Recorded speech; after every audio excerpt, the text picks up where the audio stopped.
These are exciting times for believers in Christ who are interested in Bible prophecy. So many things that are suggested by unfulfilled future prophecies seem to be trending out in our world like never before.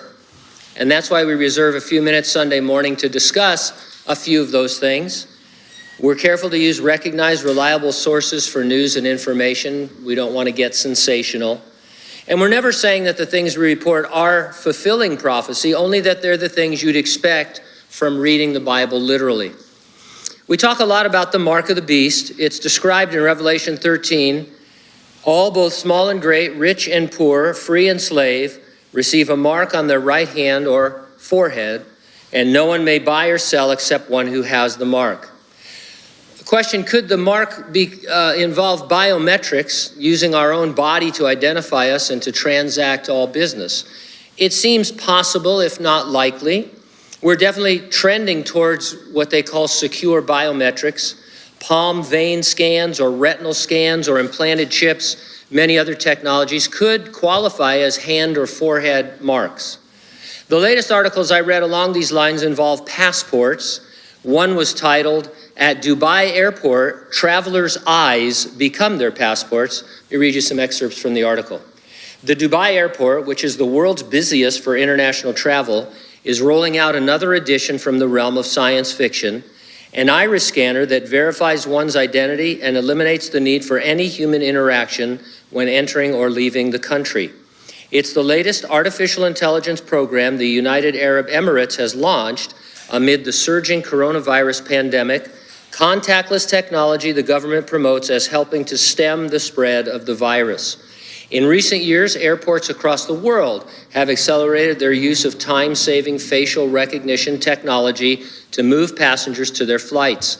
But Dubai's iris scan improves on the more commonplace automated gates seen elsewhere, authorities said, connecting the iris data to the country's facial recognition databases so the passenger needs no identifying documents or boarding pass. Another article was titled, "China Issues World's First COVID Vaccine Passport." Here's some excerpts from that article. The Chinese health certificates show a user's vaccination status and recent coronavirus test results. They're being hailed as the world's first virus passport, with similar schemes planned in Britain, the US, and the EU. The QR code-based digital certificate will promote world economic recovery and facilitate cross-border travel, a foreign ministry spokesman said. Ministry spokesman Zhao Lujian said, "The pandemic is still with us, but the world economy needs to be restarted and people-to-people exchanges resumed with no more delay." Comes as the International Air Travel Association, which represents 290 airlines, is set to launch an app that allows immigration and authorities to share travelers' COVID vaccination data. Singapore Airlines will test run the app on its Singapore to London flights. Up to 30 more airlines will roll out the app over the next 2 months. Denmark and Sweden are among other countries developing their own passports. Now, all of that is interesting with regard to travel, but here's something else that these articles are mentioning.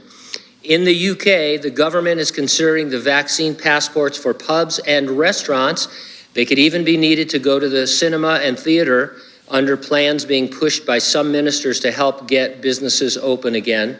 And here's a similar quote from another article.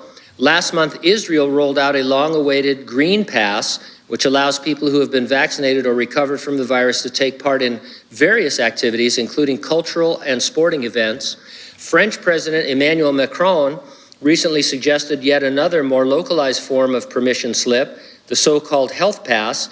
This certification would only be valid within France's borders, but it would allow a fully vaccinated person to eat in restaurants and attend certain events.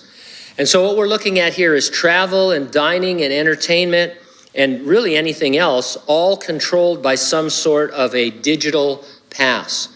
It's obvious such a system would be much simpler and more secure if biometrics were involved. If say, they settled on your retinal scan, there'd be a database, and you'd be able to go in or out of places, attend events, buy or sell things based on what the government saw in your database. Everything would be controlled according to some mandate. Right now, it's COVID-19 and people are feeling like, that may be valid because they don't want to, give other people diseases or get the disease themselves. But essentially, we all know that we've surrendered rights and privacy in order to slow the spread. And the big question is, will all of this go away after the pandemic? It seems like they're expanding. It started with the pandemic. Now they're saying, well, this kind of a system would work for restaurants and sports clubs and sporting events and everything you want to do with your life. And so is that going to go away? Well, our own governor in his State of the State message delivered from an empty Dodger Stadium said, when this pandemic ends, and it will end soon, we are not going back to normal. Normal was never good enough. Normal accepts iniquity. Now, this didn't start off as a conspiracy. We're not people who believe in some sinister conspiracy. It's maybe satanic, but the governments of the world didn't get together and release COVID as a conspiracy, okay? But in light of what the governments have done in terms of lockdowns and tracing and surveillance and all, they kind of like that.